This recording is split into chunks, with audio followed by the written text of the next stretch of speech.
కూటమి ప్రభుత్వం చేతగానితనం వల్ల రాష్ట్రం అవినీతిలో నెంబర్ 1 గా మారిందని, శాంతి భద్రతలు పూర్తిగా క్షీణించాయని మండిపడ్డారు. వైఎస్ జగన్ నిర్మించిన మెడికల్ కాలేజీలు, పోర్టులను ప్రైవేట్ పరం చేస్తూ తండ్రి కొడుకులు కమిషన్ల దందాకు తెరలేపారని ఆగ్రహం వ్యక్తం చేశారు. ప్రభుత్వ అరాచకాలకు వ్యతిరేకంగా ప్రజల్లో మౌన విప్లవం మొదలైందని, త్వరలోనే ఈ దుష్ట పరిపాలనకు ప్రజలు చమరగీతం పాఠం ఖాయమని పార్వతి హెచ్చరించారు.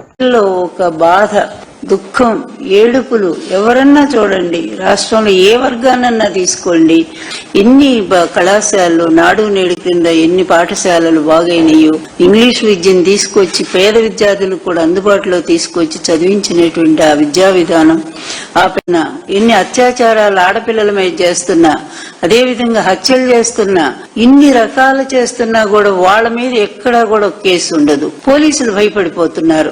అసలు పోలీస్ వ్యవస్థ ఒక స్వతంత్రంగా వ్యవహరించాల్సినటువంటి సంస్థనే ఈ రోజు ఒక జేబు సంస్థగా మార్చి